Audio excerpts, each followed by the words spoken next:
Il est 11 heures, je pense que nous pouvons commencer ce webinaire. Bonjour et bienvenue à toutes et à tous. Je suis Olivier Courtois. J'accompagne les services financiers dans leur transformation digitale et organisationnelle au sein du groupe Altaïs. Altaïs étant une entreprise des services du numérique depuis 20 ans maintenant. Ce webinaire intitulé DAF, comment maîtriser les leviers du digital pour booster la croissance de votre entreprise est co-organisé par Altaïs et Cégide. C'est pour cela que je ne suis pas seul aujourd'hui et accompagné de mon collègue à qui je laisse la main pour qu'il se présente à son tour. Merci Olivier. Bonjour, je suis Richard Pignoli. Je suis donc Alliance Manager chez ERP. Je suis en charge de développer l'écosystème applicatif métier pour enrichir les offres ERP. Petite précision pour que le webinaire se passe sereinement. La tache bleue que vous voyez sous mon œil est une tache de naissance. Donc, ne vous inquiétez pas. À la fin du webinaire, vous pourrez poser vos questions. Je négocie avant de cogner. Olivier, est-ce que tu peux nous présenter le déroulé de ce webinaire, s'il te plaît ? Oui, bien sûr. Bien sûr. Alors, c'est très simple. Il y a deux parties. On va commencer par vous présenter un certain nombre de thématiques pendant 30 minutes et puis nous terminerons par un atelier de questions-réponses qui durera environ 15 minutes. Alors, pourquoi ce DAF? Pour ce webinaire, pour commencer. Excusez-moi pour ce petit couac. Eh bien, nous sommes partis d'un postulat. En effet, le cycle de décision des entreprises s'accélère et je pense que vous en conviendrez. Pourquoi? Parce qu'inversement, le cycle de vie des produits et des services s'est fortement raccourci.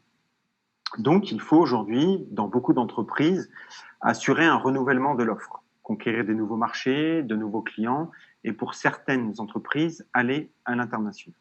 Et d'ailleurs, on le constate dans un chiffre, 58% des entreprises inscrivent dans leur budget une exigence de croissance. Et d'ailleurs, souvent corrélée à un contexte d'optimisation des coûts.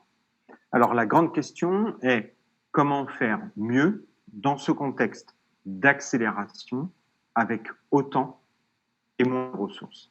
Et bien, il va falloir s'adapter. Et pour s'adapter, il faut pouvoir se projeter. Et comment on se projette? On se projette avec des bonnes informations qui permettent de prendre les bonnes décisions. C'est là qu'entre en scène la direction administrative et financière, parce qu'elle doit devenir un véritable business partner, un allié pour sa direction générale ou d'ailleurs toute autre instance décisionnelle dans l'entreprise, fournir les bonnes décisions, les bonnes informations qui permettront de prendre les bonnes décisions. Alors j'insiste, et je sais, parce que nous l'avons préparé, que Richard va utiliser des mots comme intelligence artificielle ou machine learning, on tient à préciser que la décision, elle reste encore liée à l'humain. Même si on a des outils très performants aujourd'hui, eh bien, ce sont toujours vous et vos directions générales qui prendront les décisions.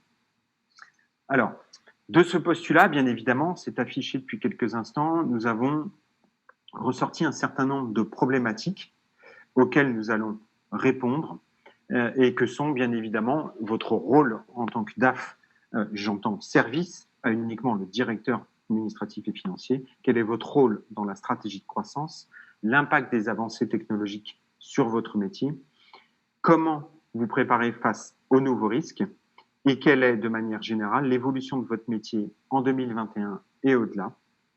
Et enfin, nous parlerons de vos attentes par rapport aux prestataires informatiques. Et c'est ainsi que nous allons aborder précisément les thématiques suivantes.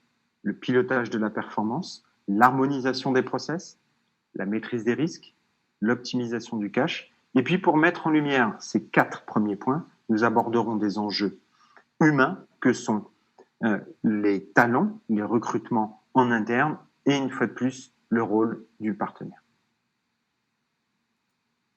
Commençons par le pilotage de la performance. Les enjeux que nous avons définis avec Richard sont les suivants.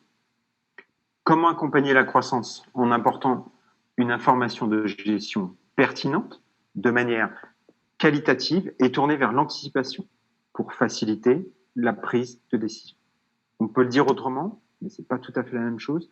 Comment porter une donnée fiable avec la souplesse et la simplicité de compréhension dont les utilisateurs ont besoin, les utilisateurs internes et externes à l'entreprise.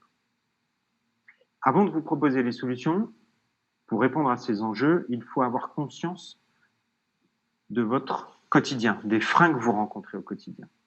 Et c'est des délais de reporting trop longs, des outils peu collaboratifs, une culture de gestion qui n'est pas toujours diffusée au sein de l'entreprise, des rolling forecasts, c'est-à-dire des actualisations de prévisions qui ne sont pas toujours réalisées. Et enfin, pour certains d'entre vous, ce sont des règles groupes contraignantes qui vous obligent à délivrer des indicateurs financiers uniques à destination de métiers très différents dans l'entreprise.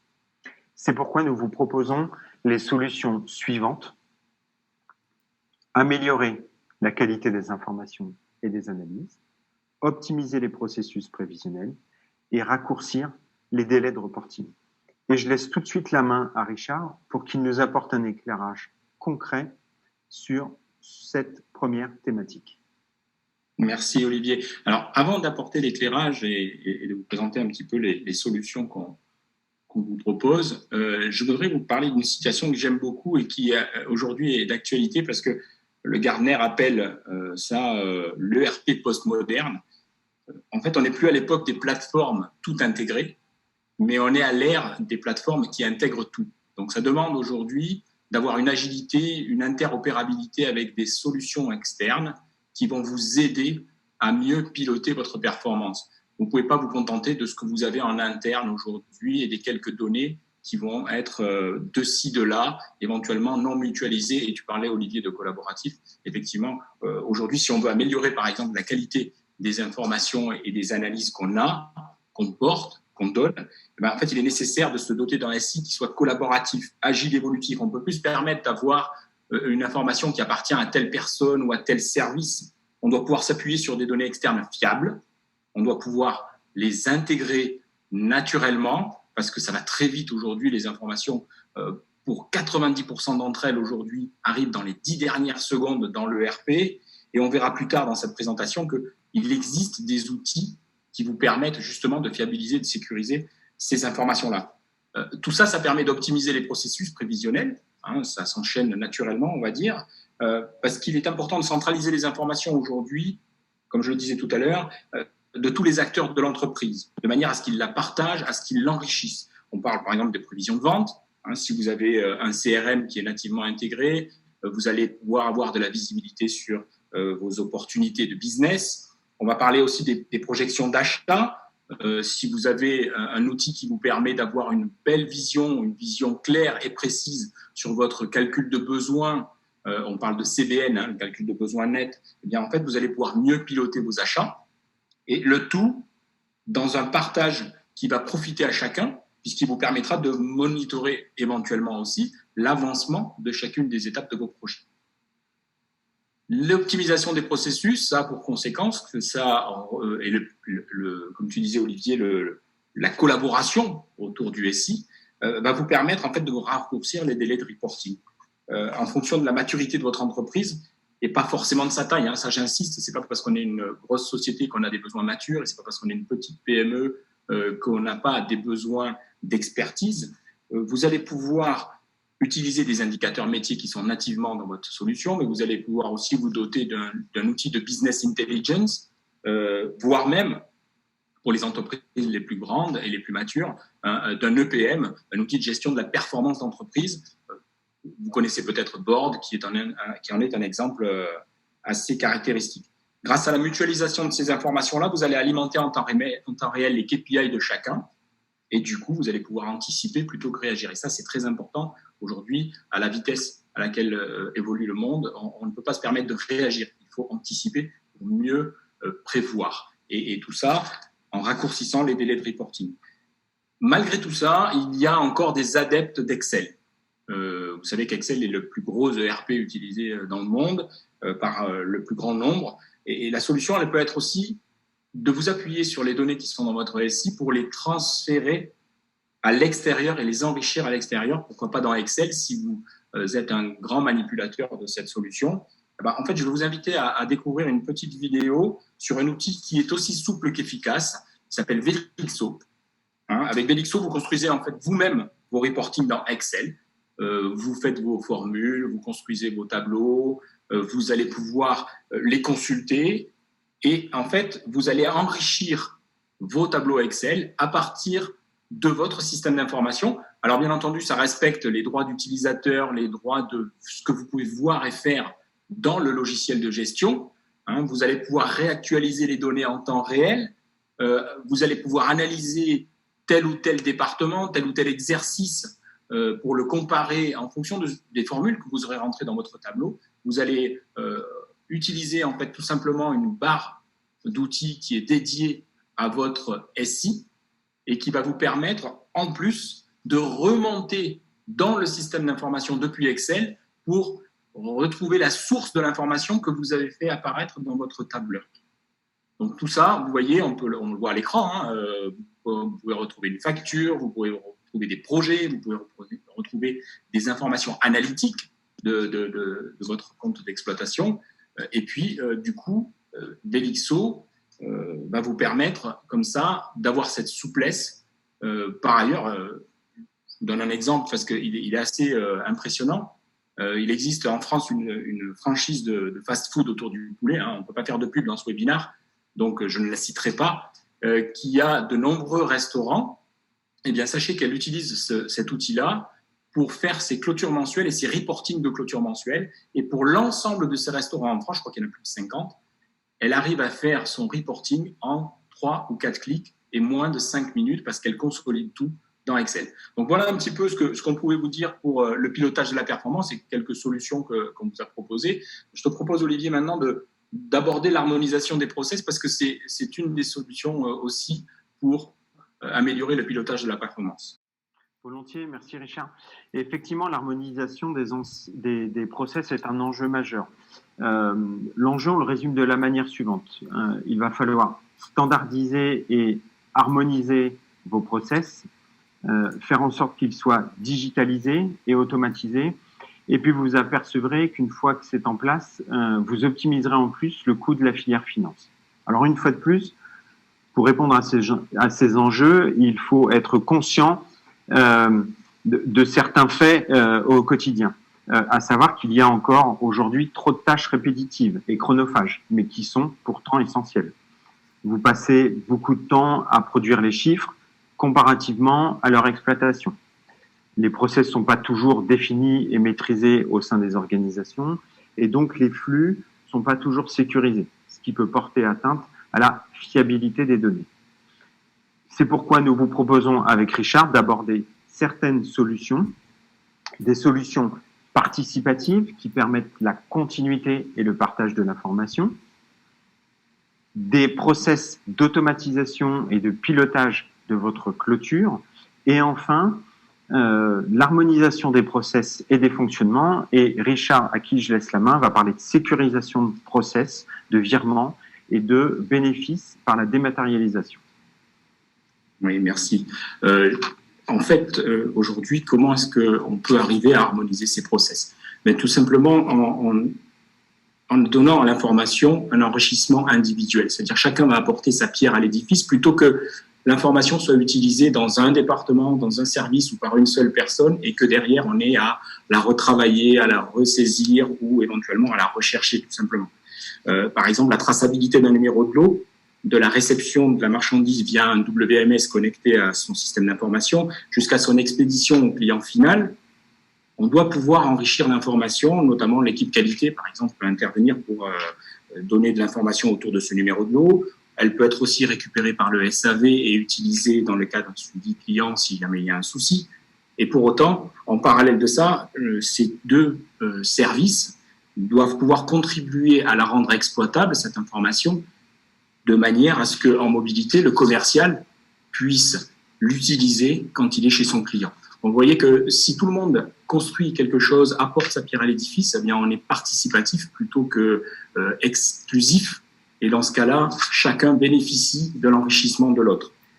Tout ça, ça permet aussi d'automatiser des processus. On le verra un petit peu plus tard aussi dans le webinaire, mais on fait un focus sur le pilotage de la clôture. Il existe sur le marché aujourd'hui des outils collaboratifs, participatifs d'aide à la clôture qui sont connectables à votre SI. On met en place en fait sur une plateforme collaborative une sorte de planning, de Gantt, de réseau PERT, vous choisissez le terme qui sied le mieux à votre entreprise, et que tout le monde partage et alimente à son rythme en fonction de sa visibilité, de manière à ce qu'on aboutisse au bon moment à la période de clôture qui a été fixée, à la date de clôture qui a été fixée. Tout ça, ça permet en fait une standardisation des process pour une meilleure adoption par chacun. Quand un process est simple à comprendre, est simple à assimiler, il est plus facile à appréhender et du coup plus facile à appliquer. On va parler de deux sujets qui sont aujourd'hui d'actualité dans le monde de la DAF. C'est la sécurisation des virements et puis la dématérialisation des factures fournisseurs. Deux exemples. Votre process de sécurisation de virement, aujourd'hui, si vous le faites manuellement, vous établissez, grâce à votre SI, votre fichier de paiement.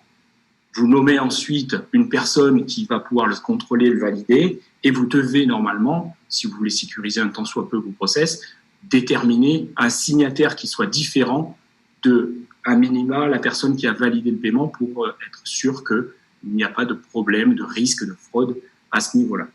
Et ben en fait, si vous êtes en multisociété, si vous avez plusieurs banques, ce process manuel peut être compliqué et un frein à l'activité. Pour ça, vous pouvez vous connecter à une plateforme multibancaire, multisociété, qui va vous permettre en fait de pré-scénariser ce process-là, de le standardiser, et ainsi tout va se dérouler de manière régulière et scénarisée pour que votre signataire fasse son travail quand il a besoin de signer, qu'il soit alerté, comme en fait votre valideur va pouvoir faire sa fonction de valideur selon les droits qu'il aura et les capacités qu'il aura de responsabilité dans l'entreprise. Un autre exemple que je vais vous donner, c'est l'harmonisation des process dans la dématérialisation des factures fournisseurs. Non seulement ça permet de standardiser votre process de comptabilisation des factures fournisseurs, de l'automatiser, mais aussi de gagner du temps, et c'est pas négligeable, un peu d'argent aussi, on va le voir tout à l'heure, d'éviter les erreurs de ressaisie, parce que ça aussi c'est source de beaucoup de pertes de temps, et sans compter la réduction, j'en parlais tout à l'heure, des coûts de comptabilisation. Je vous donnerai 2-3 chiffres à la fin de cette présentation de ce chapitre. Si vous rajoutez à ça en plus l'option d'archivage à valeur probante que vous pouvez rajouter, vous optimisez votre process dans sa continuité et en plus, vous anticipez les futures problématiques de dématérialisation des flux commerciaux qui se présentent à vous à l'horizon 2023. On en reparlera peut-être un petit peu plus tard. Je vous propose d'ailleurs, pour illustrer mon propos, de regarder une petite vidéo de notre partenaire Esquerre, avec qui nous avons créé en fait une brique technologique de dématérialisation des factures fournisseurs. Vous allez transformer vos factures tout simplement en incitant déjà vos fournisseurs à standardiser leur façon de collaborer avec vous, puisque vous allez leur demander d'envoyer les factures par mail en PDF. Vous allez pouvoir aussi éventuellement scanner les documents. Ça va vous permettre derrière de sélectionner sur la plateforme, en vous laissant guider, les documents qui sont utiles à la comptabilité. Les conditions générales de vente, etc. ne servent pas à la compta. Pour autant, la facture, elle, est nécessaire. Donc, vous allez pouvoir faire passer cette facture en intégration. On parlait d'intelligence artificielle. Le système est doté de machine learning et d'algorithmes qui vont vous permettre de corriger au départ les premières erreurs du système dans sa dématérialisation, et puis derrière vont vous permettre petit à petit de lui apprendre à faire le travail par lui-même, ce qui va vous permettre au final de sécuriser la dématérialisation de ces factures et bien entendu de les intégrer directement dans votre SI, c'est ce qu'on peut voir à l'écran à l'instant, ce qui va vous permettre à n'importe quel moment de retrouver votre facture, de la rattacher à la commande qui était liée et pourquoi pas de visualiser à terme la facture dans votre SI pour la rééditer. Ce qui est intéressant là-dedans, c'est que si vous, en plus, vous ajoutez l'archivage à valeur probante, eh bien, en fait, vous pouvez réaliser jusqu'à 66% d'économie sur le coût direct de dématérialisation, ou en tout cas de comptabilisation d'une facture par rapport à une comptabilisation manuelle, ou une opération manuelle. En plus, vous permettez à vos équipes de se consacrer à leurs tâches plus valorisantes, plutôt que de comptabiliser des factures. Et ça peut représenter jusqu'à 8,80 € par facture. Donc, je vous laisse, dans votre entreprise, vous projeter sur la quantité de factures que vous intégrez par mois et voir quelle est l'économie substantielle que vous pourriez faire au travers de tout ça. Mais bon, cette standardisation-là, elle sert aussi à limiter les risques. Donc, c'est pour ça que je passe la main à Olivier pour qu'on parle maintenant de la maîtrise des risques, qui sont des choses quand même importantes dans le cadre de l'optimisation du cash qu'on verra après. Oui, merci Richard. Un mot cependant sur le thème précédent. Effectivement, vous l'avez compris, vous gagnerez en rapidité, en productivité, en fiabilité. Et Richard, tu l'as dit, ça vous permettra de concentrer vos compétences, les vôtres et celles de vos équipes, sur des tâches à plus forte valeur ajoutée. Et à mon sens, c'est comme ça que vous passerez aux yeux de tous dans l'entreprise d'un pôle dit plutôt transactionnel à un pôle stratégique. Voilà. Maintenant, abordons la maîtrise des risques. Je viens de le dire, effectivement, les leviers digitaux sont source d'efficience et de qualité. Mais, parce qu'il y a un mais, en fait, elles induisent aussi des risques liés à l'intégrité des données, à l'intégrité de vos systèmes d'information et donc à la sécurisation des flux. C'est pour ça que nous avons relevé un certain nombre d'enjeux auxquels doit faire face la DAF. Donc, la disponibilité, la fluidité et la traçabilité des données, améliorer la relation à votre écosystème, pallier aux cyberattaques et aux fraudes. Et pour cela, nous mettons en évidence certaines solutions. Solutions liées à la stratégie, au capital humain et des solutions digitales. Et une fois de plus, Richard, si tu veux bien, étayer nos propos à travers des exemples précis. Je veux bien. Maîtriser les risques, ça c'est un grand sujet qui est pas mal d'actualité à l'heure actuelle parce que, je ne sais pas si vous le suivez, mais il y a beaucoup d'hôpitaux, d'institutions qui ont été bloqués ces derniers mois à cause des cyberattaques. Donc c'est vrai qu'il faut avoir une stratégie au niveau de l'entreprise. Et le premier confinement l'a bien démontré. Beaucoup d'entreprises ont été handicapées par leur incapacité à accéder à leur système d'information à cause du confinement. Quand on est pilote de son activité, on se doit en fait de garantir la continuité de l'entreprise, de la vie de l'entreprise, de sa relation client. Le SaaS, pour moi, c'est la réponse d'aujourd'hui. Avec le SaaS, votre SI est toujours à jour, toujours conforme et toujours en adéquation avec les réglementations. Il y a un taux de disponibilité de 99,5% des services SaaS aujourd'hui, ce qui vous permet en fait d'accéder à sa solution n'importe où, n'importe quand. Et si on parle de sécurité, moi je vais vous donner juste un chiffre, 90 000. En fait, 90 000, c'est le nombre de cyberattaques que Cegid arrête contre tous les trimestres actuellement. 90 000 attaques. Donc aujourd'hui, posez-vous la question de savoir si votre système d'information est aussi sécure que ça et si vous avez mis tous les moyens à votre disposition pour protéger la continuité d'activité de votre entreprise. Protéger, c'est aussi protéger le capital humain. Je pense qu'on pourrait faire un webinaire dédié à tout ça, mais comme on parle de solutions digitales aujourd'hui au service de la maîtrise des risques et du capital humain, je vais vous citer deux exemples d'outils qui sont pas mal d'actualité sur le marché aujourd'hui.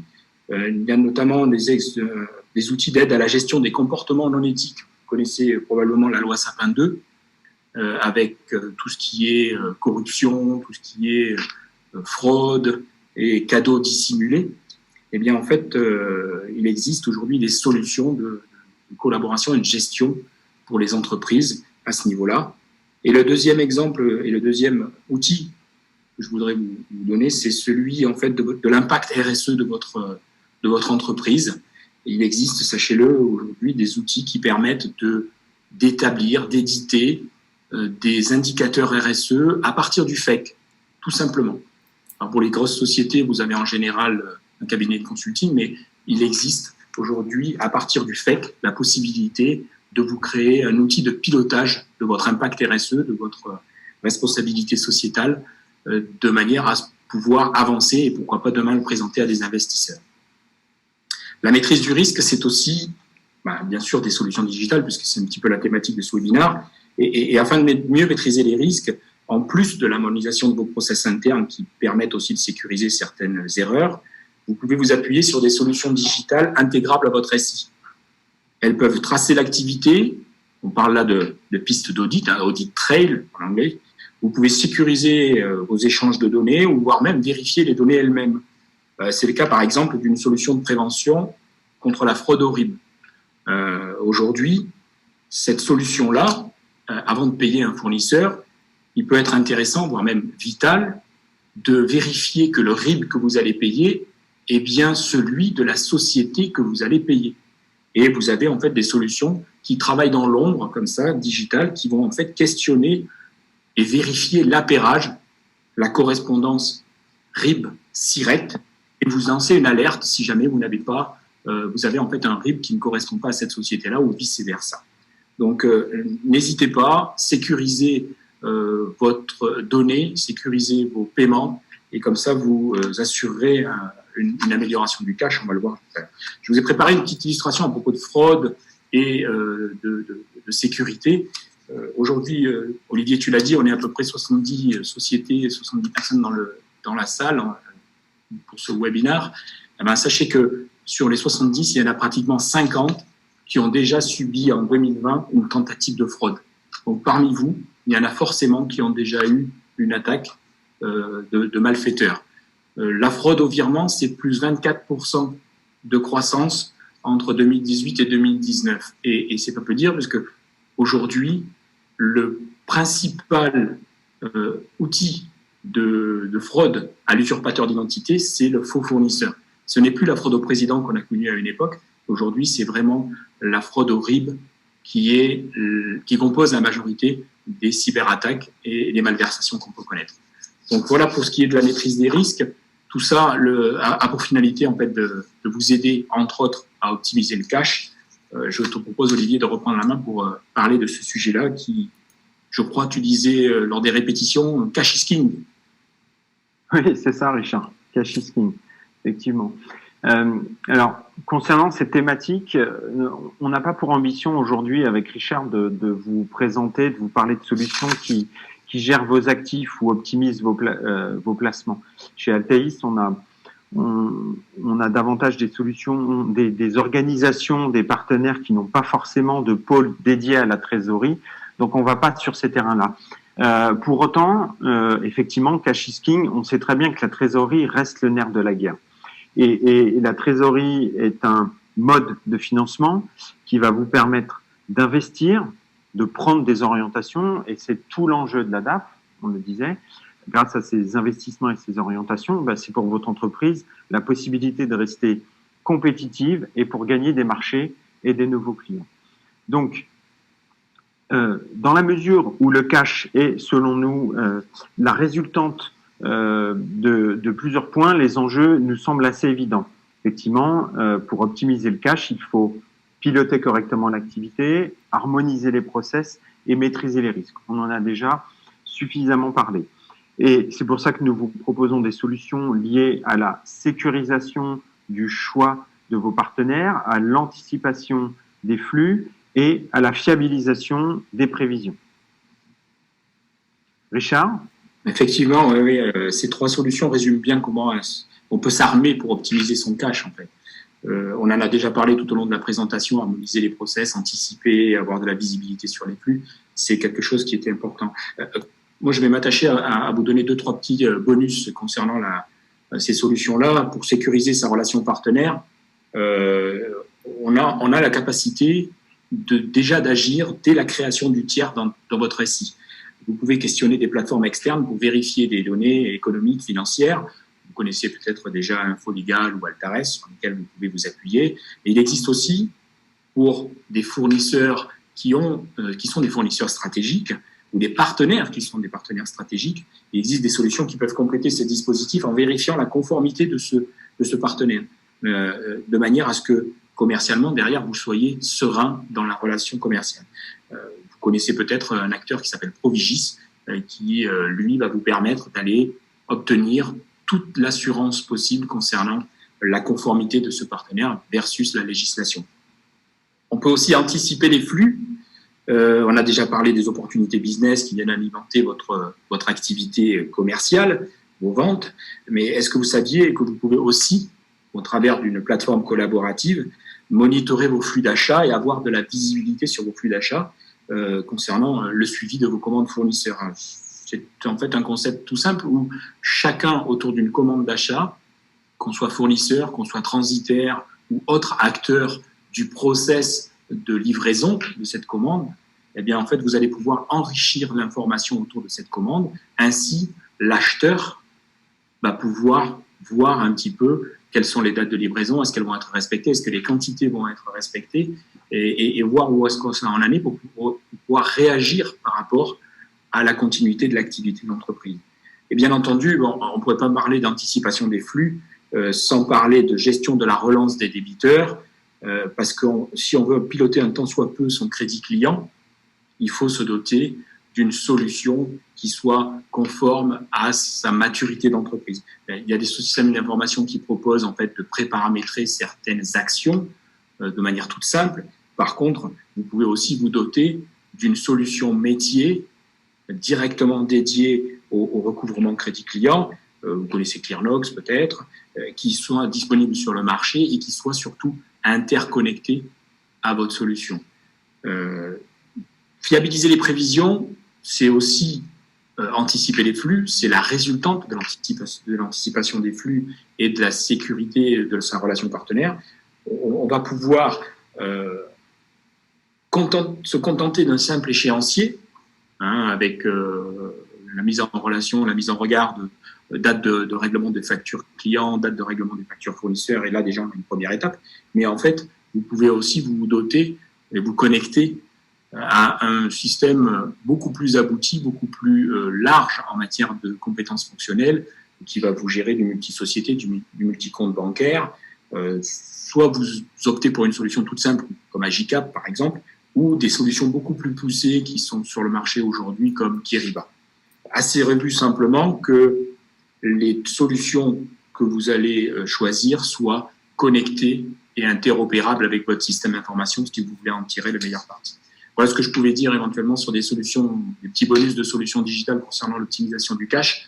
Je te rends la main parce qu'aujourd'hui, maintenant, on va parler de capital humain, je crois, et ça, c'est important. Oui, merci Richard, c'est bien ça. Effectivement, là, on vient d'aborder 4 enjeux métiers de la DAF qui trouveront davantage, et tu en as cité certaines, des solutions axées sur les leviers digitaux et numériques. Mais puisque toi et moi, Richard, on croit fermement que la transformation digitale, elle est aussi et avant tout une aventure humaine. Alors, on se doit de parler aujourd'hui dans ce webinaire des enjeux de talent et du rôle du partenaire. Alors, concernant les enjeux de talent, un intégrateur n'a pas forcément beaucoup de valeur ajoutée, si ce n'est qu'il doit motiver et embarquer avec vous vos équipes dans vos projets pour qu'elles adhèrent et que le projet réussisse et aboutisse à la valeur ajoutée que vous en attendez. On souhaite simplement aborder ce sujet parce que, on vient de le dire, les solutions digitales que vous allez mettre en place vont pour le moins changer vos habitudes, pour ne pas dire perturber vos habitudes, changer vos process. Donc il faut avoir des compétences qui s'adaptent à ces nouveaux enjeux. D'accord ? Donc vous-même et vos équipes devront passer davantage à un rôle de conseiller auprès des métiers. Il faut des profils évolutifs avec des capacités d'analyse un peu plus étendues et une appétence, bien sûr, au digital. Voilà, un mot rapidement, et j'ajoute quand même que la DAF seule ne pourra pas relever cet enjeu, elle devra forcément s'accompagner de sa direction des ressources humaines. Un mot maintenant sur notre métier, le métier d'Altaïs. Et pour vous, eh bien évidemment, il faut faire le choix d'un partenaire dans votre transformation. Ce qu'on a envie de vous dire aujourd'hui, c'est plutôt un positionnement, une vision que nous avons d'un bon partenariat. On considère effectivement qu'il faut absolument passer d'une collaboration ponctuelle à un accompagnement quotidien. J'entends par là que historiquement, on avait plutôt tendance à se focaliser sur la phase de déploiement, qui est certes très important, mais aujourd'hui, tout le monde le fait plus ou moins bien. C'est le b.a.-ba, ce sont les fondamentaux de notre activité. Déployer un SI qui correspond à vos attentes. Mais c'est pas suffisant. Il faut s'inscrire vraiment dans le temps et se projeter. C'est pourquoi nous pensons qu'il faut pouvoir vous former et vous informer régulièrement à l'aide de webinars comme celui-ci, par exemple, de plateformes e-learning avec lesquelles vos collaborateurs et collaboratrices se formeront et obtiendront des certificats. Et puis aussi à travers des entretiens avec votre chargé d'affaires, votre chef de projet.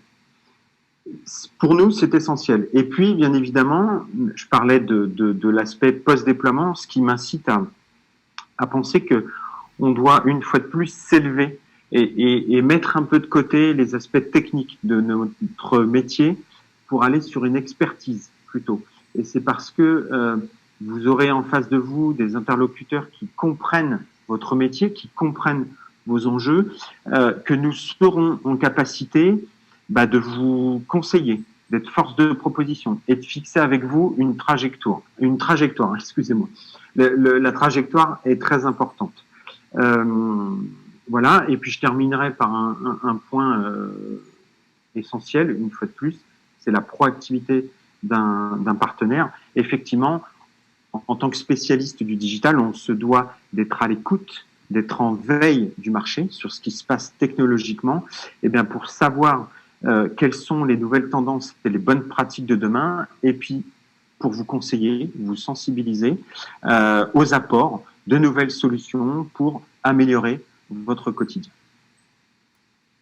Voilà, je pense avoir tout dit en ce qui concerne l'enjeu humain autour de la transformation. Il me semble qu'on peut conclure. Richard, ça fait à peu près 33-34 minutes que nous parlons. Une petite conclusion. Nous avons tenté de résumer nos propos à travers ce graphe très simple et imagé. Nous considérons que c'est en partie grâce à un processus de digitalisation réussi avec un partenaire fiable qui vous accompagnera dans ce process, que la DAF va pouvoir s'inscrire pleinement dans cette stratégie de croissance. Et elle doit pouvoir, grâce à ces outils, à ses partenaires et à ses compétences internes, évoluer. Alors bien évidemment, elle gardera sa mission régalienne de reporting réglementaire, mais vous allez pouvoir, bien évidemment, étendre votre champ d'intervention. Et nous considérons que, je l'ai dit, vous serez toujours le garant de la mission régalienne, mais vous allez devenir en plus un régulateur des risques, un moteur dans l'harmonisation des processus, et donc un copilote de la performance. Et enfin, c'était l'objet de notre webinar, un véritable acteur de la stratégie de croissance de votre entreprise. Ok. Je pense qu'on peut maintenant passer à cet atelier de questions-réponses. Merci pour votre écoute. Et maintenant, nous allons vous demander d'être participatif à l'aide des questions et commentaires que vous voudrez bien poser. Alors, on ne pourra peut-être pas répondre à toutes les questions. Aussi, je vous invite à prendre contact avec nous ultérieurement, après ce webinaire, dans les prochains jours, pour nous faire part de vos questions et attentes. Nous aurons un grand plaisir à faire votre connaissance. Oui, Olivier, j'ai déjà reçu une question à laquelle je peux répondre. C'est déjà pas mal. On va débuter par une question où on a la réponse. Et j'ai reçu: les solutions que vous avez présentées sont-elles uniquement des applications Cegid? Alors, justement, ce qui est bien, c'est qu'aucune de ces applications dont j'ai parlé n'est une application Cegid. Ce sont toutes ce qu'on appelle, nous, des ISV, des éditeurs métiers qui sont dans des fonctionnels métiers experts et que nous, on va intégrer au travers de connecteurs, d'outils d'intégration dans la solution pour l'enrichir. Et ça, c'est ma mission aujourd'hui, c'est d'aller rechercher des partenaires qui vont venir justement apporter une complétude fonctionnelle complémentaire à celle de nos solutions pour vous permettre demain, à vous, DAF, d'aller piloter mieux votre performance, d'aller sécuriser vos process et d'aller optimiser votre cash, pourquoi pas. Donc, aucune de ces solutions n'est une solution Cegid. Par contre, elles sont intégrables et interopérables avec les solutions Cegid. Voilà pour la première réponse. Je pense qu'Olivier, la deuxième est pour toi. Alors, j'ai peut-être un petit couac technique. Alors, je vais lire la question, là, parce que moi, tout va bien chez moi. Que me conseillez-vous pour me permettre d'aider le CEO à prendre des décisions stratégiques? Olivier, je te laisse répondre. Oui, eh bien, je considère aujourd'hui, je suis un ancien responsable financier, contrôleur de gestion, je pense que la réponse se trouve dans la première thématique que nous avons abordée, c'est-à-dire le pilotage de la performance. Et pour cela, il va vous falloir gagner en profondeur par rapport aux indicateurs que vous avez peut-être aujourd'hui ou qu'il va falloir mettre en place et déciloter aussi la communication au sein de l'entreprise. Parce que je crois que je l'ai mentionné, les métiers sont différents au sein de l'entreprise. Et il faut que vous puissiez donner des informations à chacun de vos collègues, hein, qu'ils soient responsables achat, logistique, production, pour qu'ils prennent les bonnes décisions, les actions correctives. Et de manière un peu plus macro, eh bien évidemment, adapter les indicateurs à pour le CEO, la direction générale, qui, de toute évidence, n'a pas systématiquement besoin d'une vision micro et détaillée des indicateurs.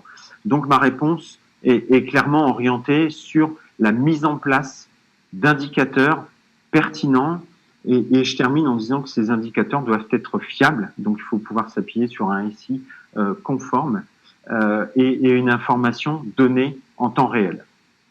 Que si ce n'est pas le cas, la décision se prendra trop tard. Oui, effectivement, on sera probablement en réaction plutôt qu'en anticipation si on n'a pas les informations. Tout à fait. J'ai reçu, je ne sais pas si tu as résolu tes problèmes techniques, mais pour ma part, j'ai reçu une troisième question à laquelle je vais pouvoir répondre. Vous conseillez un usage en SaaS des applications. N'y a-t-il pas de limites techniques pour leur utilisation? Alors, je peux répondre en 2 temps à cette question. En fait, vous avez aujourd'hui sur le marché disponible 2 types d'offres SaaS. Vous avez en fait historiquement des offres qui étaient des offres, on dit on-premise, qui étaient déployées sur site, dont la technologie avait été faite et écrite pour vous installer sur un serveur et qui ont été ensuite portées sur le SaaS. Et cette technologie-là, ces techniques-là, elles sont effectivement limitées puisque on touche le domaine de la sécurité d'accès à l'information et quand vous êtes sur une offre qui est portée sur le SaaS, en fait, votre solution n'est pas architecturée de manière à sécuriser les échanges entre l'extérieur et l'intérieur. On peut facilement lire des informations dans le SaaS. Par contre, de là à pouvoir écrire des informations dans le SaaS depuis l'extérieur, c'est beaucoup plus compliqué parce qu'on doit s'adapter aux règles de sécurisation du SaaS. Aujourd'hui, ce que le Gartner définit comme ERP postmoderne sont des offres qui sont directement créées depuis l'origine, dédiées au SaaS. Donc leur architecture, leur structure, leur façon de communiquer avec l'extérieur, que ce soit en entrant ou en sortant, sont directement faites pour échanger. Elles sont interopérables, elles sont agiles, elles sont ouvertes. On parle beaucoup d'API, je ne veux pas rentrer dans des données techniques, mais on parle de full web, full API. Et là, en fait, vous avez des architectures qui vous permettent de vous connecter facilement à l'extérieur parce que la problématique de communication entrée-sortie d'informations dans le SaaS est déjà gérée dans sa sécurité par la structure de développement du logiciel lui-même. En plus, si elle est en adéquation avec la structure d'hébergement dans le cloud, effectivement, vous avez la grande facilité, et c'est ce que je disais pendant tout l'échange qu'on a eu jusqu'à tout à l'heure, la facilité de communiquer à extérieur à intérieur, et donc du coup, vous avez cette interopérabilité qui est naturelle parce que elle connecte des solutions qui sont nativement dédiées à la stratégie digitale d'aujourd'hui. Donc voilà un petit peu ce que je pouvais vous dire sur cette question-là, en espérant que c'était bien l'objet de la question, que je l'ai bien comprise. Une dernière question, puisqu'il est 43 et qu'on va devoir arrêter juste après celle-ci. Elle est pour toi, Olivier. Comment s'y prendre pour les mettre en place? On parle des bonnes pratiques que vous avez évoquées pendant le webinaire. Comment est-ce qu'au quotidien, on peut faire évoluer les pratiques de la DAF en relation avec son prestataire de service. Alors, tu peux répéter, pardon Richard. Je répète. Merci. Il n'y a pas de problème. La dernière question pour ce webinaire, c'est comment s'y prendre pour mettre en place les bonnes pratiques dont tu as parlé tout à l'heure pendant le webinaire. Au quotidien, comment est-ce que tu peux faire évoluer les pratiques de la DAF en tant que partenaire? Eh bien, je considère que notre métier, c'est de vous conseiller et de vous sensibiliser. Je vous donne un exemple à travers une solution, je vais parler de solution, la dématérialisation.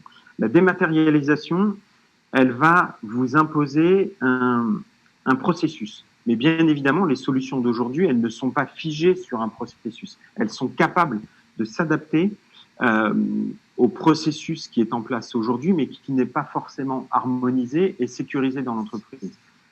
Richard a évoqué tout à l'heure un flux d'achat avec les paiements, grâce notamment à des solutions de dématérialisation. Eh bien, tout le monde va travailler de la même manière. Le point d'entrée sera le même. La facture sera captée par le système et elle arrivera systématiquement au bon endroit, à la bonne personne, qui, via par exemple des workflows mis en place, enverra cette facture à un valideur, un deuxième valideur, en fonction d'un montant, d'une typologie d'achat, d'un fournisseur.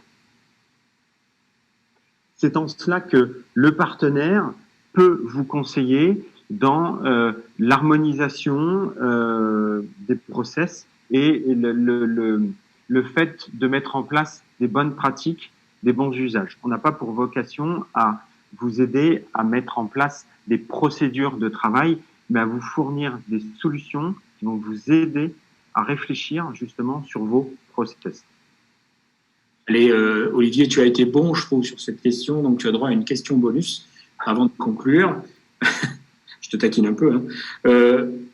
Conseillez-vous de monitorer les flux d'achat sur les rolling forecasts?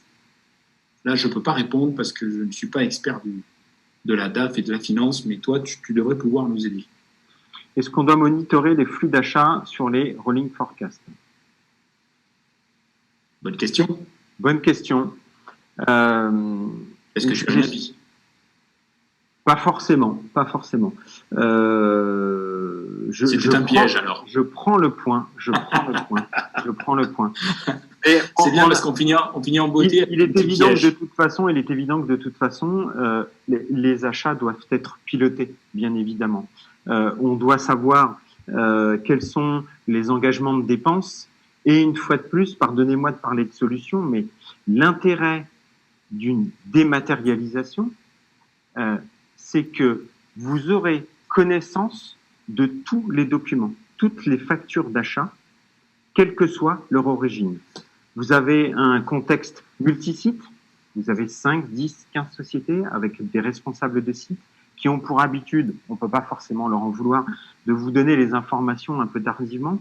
Grâce à des solutions comme celle-ci, vous serez en place sur l'aspect monitoring. Ça se fera d'office. Vous saurez, bien évidemment, bien avant la gestion d'un bon à payer, quelles sont les charges auxquelles vous devrez faire face dans les jours, les semaines et les mois à venir. Ok, bien, je pense qu'Olivier, nous pouvons conclure puisqu'il est 48, on a légèrement dépassé notre temps imparti, on a été bavard. Je te laisse le soin de conclure. Moi, je vous souhaite une excellente journée à tous et j'ai été ravi de contribuer à ce webinaire pour parler de la DAF. Eh ben, je partage ce plaisir. J'espère que ce webinaire a été utile et pertinent comme je l'avais dit en introduction. Je vous remercie effectivement pour votre écoute, votre participation. Si vous avez des questions, des attentes, n'hésitez pas à revenir vers nous et nous aurons plaisir à faire connaissance, à découvrir vos problématiques propres. Vous avez sur le slide, je crois, oui, mon adresse mail qui s'affiche. Et puis, vous avez aussi la possibilité de revoir ce webinaire en replay puisqu'il a été enregistré. Bonne journée à tous. Merci à tous. Bonne journée. Au revoir.